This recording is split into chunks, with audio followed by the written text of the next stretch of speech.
Hello everyone, welcome to another tool review video. Today I picked up Milwaukee's M18 tire inflator.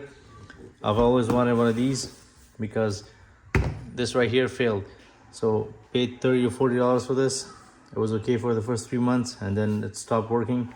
The battery doesn't hold charge anymore. So the moral of the story is, don't waste your money on cheap stuff like this. I know you pay a fortune for one of these, but it'll last you a long time.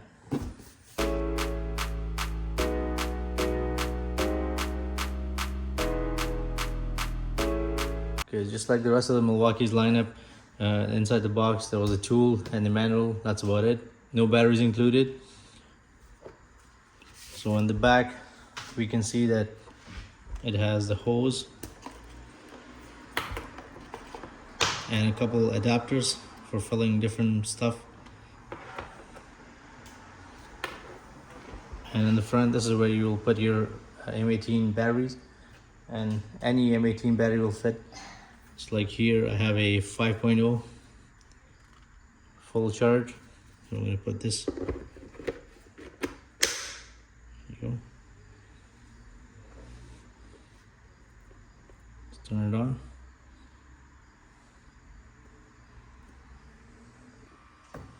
Okay, so with the units button, you can change between bar, psi, and kilopascals.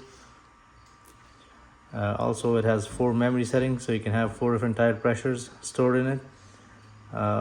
With the plus and minus, you can adjust your target tire pressure, which I will set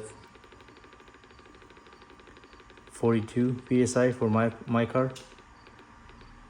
There you go. Okay, let's try it out.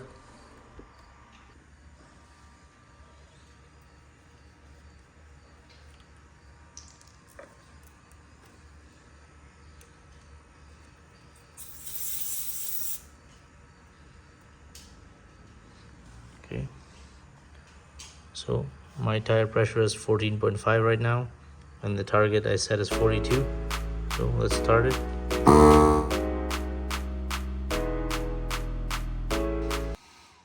Okay, so now the tire pressure is 42, and as soon as it reaches the target, it'll shut off automatically.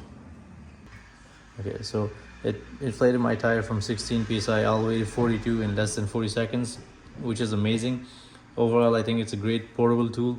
If you already own Milwaukee tools, if you already own Milwaukee batteries, this is a great addition to your garage or to the trunk of your car. That's where I keep it for emergency use. Usually the tools are as good as the batteries that it's powered by. Since Milwaukee makes great batteries, it's an excellent combination. Okay, so from your soccer ball all the way to the light truck tires, this will inflate everything with ease. By the way, I just found a nice bag to carry it in the back of my car.